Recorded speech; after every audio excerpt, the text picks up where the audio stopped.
Oi pessoal, para quem não me conhece, eu sou o Alan e eu sempre gosto de falar de RPG aqui, né, desde que o canal existe, porque eu acho que RPG, ele além de fazer parte da minha vida, desde os meus 12, 13 anos ali, ele também foi um grande responsável, talvez por me tornar quem eu sou hoje, né, porque RPG, ele me fez gostar muito de leitura, muito, assim, me incentivou a ler algumas centenas de livros, a verdade é essa, não só de RPG, mas como um todo. Porque sempre que eu tinha acesso a um sistema de RPG, eu gostava de pensar o que vinha além disso. Né? Então, às vezes eu tinha acesso ao, por exemplo, ao Marvel Super Heroes, que era uma caixa da TSR, e eu falava, cara, que legal, vamos ler mais quadrinhos disso para aprofundar. Né? Ou quando eu jogava Vampiro, a Máscara, que inclusive é um RPG que eu devo review aqui em breve, vocês vão ver isso também. Eu falava, cara, eu quero ler mais sobre isso para entender de onde são as referências disso. Né? Então eu comecei a ler Anne Rice na época, lá nas Crônicas Vampirescas. Comecei a ler um monte de coisa. Fui ler o Drácula do Bram Stoker, que até hoje é um dos melhores livros que eu li na vida, e assim por diante. E eu lembro que lá no I dos anos 90, quando o GURPS estava estouradaço no Brasil, o Vampiro, a gente estava começando a ter os livros da TSR publicados pela editora Abril Jovem, saía livro de RPG em banca de jornal. Quem viveu essa época sabe o quão legal foi isso. Você entrava numa banca de jornal e você via lá livro do mestre, dos monstros, jogadores, suplementos de Forgotten Realms e coisa do tipo. Mas aí surgiu um sistema de uma editora chamada R. Talsoran Games, onde o cara pegou uma ideia, que era uma ideia muito simples, e uniu com uma coisa que estava muito em alta, que eram as live actions, né? Vampiro, a Máscara, quando saiu, ele trouxe uma proposta nova para jogar RPG e eu acho que ele explodiu mundialmente justamente por isso. O sistema de Vampiro é muito bom, né? O cenário é muito bom. O sistema original não era muito bom não, mecanicamente falando, mas o cenário era muito legal. Mas ele trouxe as live actions, que eram as pessoas se reunirem e jogar live. A gente sabe que tem N histórias maravilhosas a respeito disso e N histórias tristes, né? Como o pessoal fingindo que estava sacrificando gente em praça pública e o RPG foi condenado durante uma boa década aí no Brasil. Felizmente hoje a gente saiu desse cenário, a gente não vive mais essa era das trevas. Mas nessa mesma época a gente foi presenteado por um RPG do Sr. Mike Pondsmith, que é um dos meus autores favoritos. Assim, o cara tem coisas maravilhosas como Mechton Zeta, que trazia livros de robôs gigantes, ou os livros de Dragon Ball Z RPG, que, eu amava esses livros, cara. Eu lembro que na época eu paguei pequenas fortunas, porque nos anos 90 e começo dos anos 2000 isso era muito caro, mas ele trouxe umas coisas muito legais. Mas o seu melhor trabalho, indiscutivelmente, é o que eu vou apresentar hoje pra vocês, que se você gosta de RPG, provavelmente você já ouviu falar, mas talvez você não tenha jogado.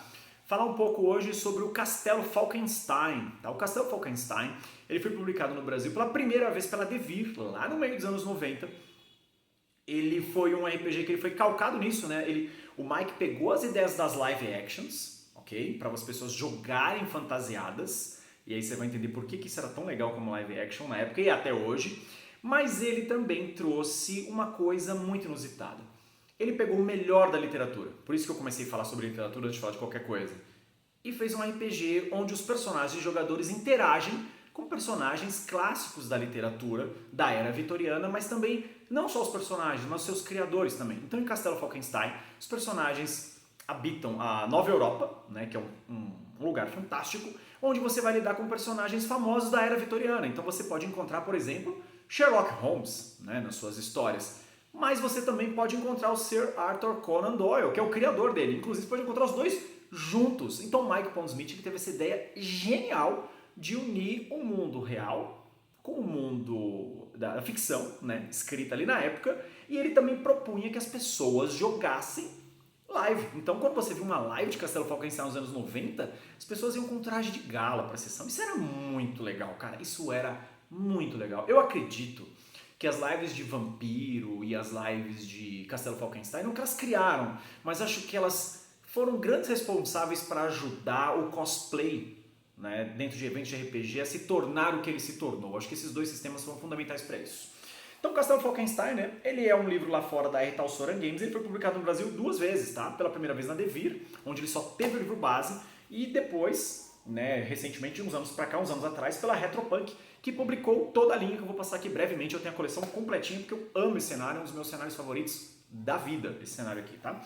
Então ele ainda coloca aqui, né, ó, é legal que o próprio Mike tá no jogo. entendeu? Então ele foi raptado por magia, ele foi parar na Nova Europa e ele, para impressionar a corte do rei, ele apresentou o RPG para eles, que era a arte de interpretar. E aqui ele introduz como o grande jogo, né? Então os personagens jogadores, eles jogam RPG dentro do RPG, então tem um Inception muito legal aqui. Então aqui tem uma parte aqui, né? Ó, raptado por magia.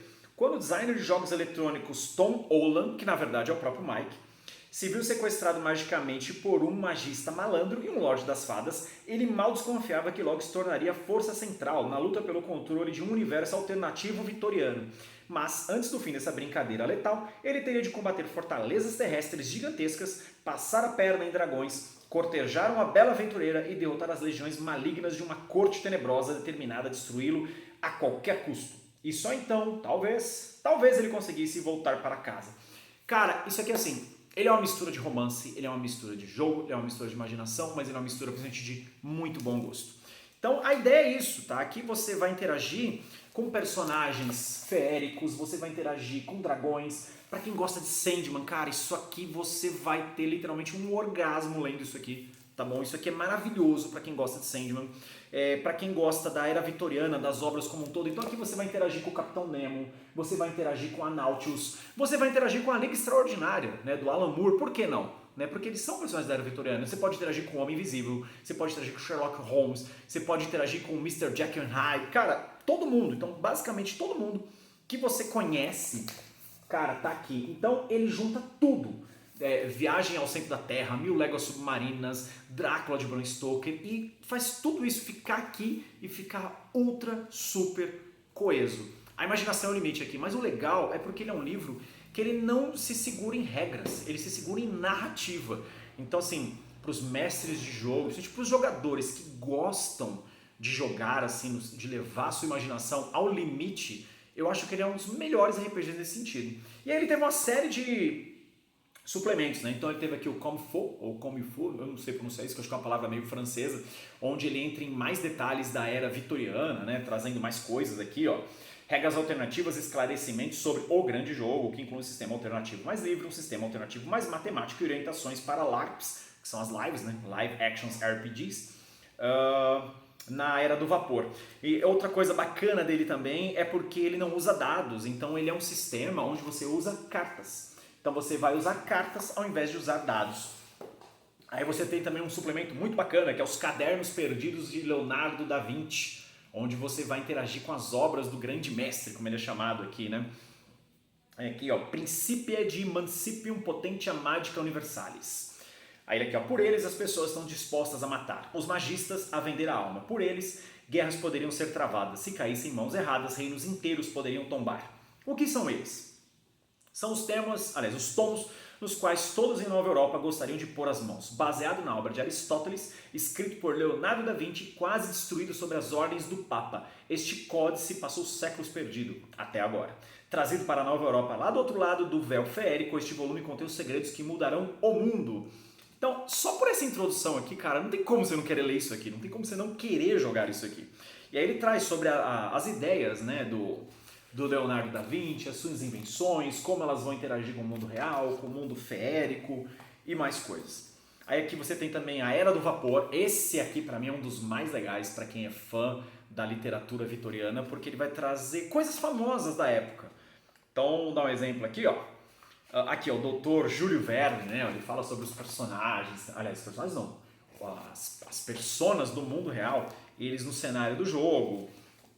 Deixa eu ver se eu acho aqui, porque ele traz uma das coisas mais legais, que é a Nautilus. Deixa eu achar ela. Cadê Nautilus? Não me faça passar por mentiroso. Onde está você? Eu não vou achar. Sempre que eu quero achar alguma coisa aqui, eu nunca acho. Olha aqui que legal, um proto-submarino, né? Uma cápsula para você afundar. Cara, é muito legal. Assim, para quem gosta de era vitoriana, dessas coisas mais clássicas, isso aqui é um desbunde. Não só esses livros que eu estou mostrando, mas o cenário como um todo. Aqui ele traz uma espécie de bestiário, né?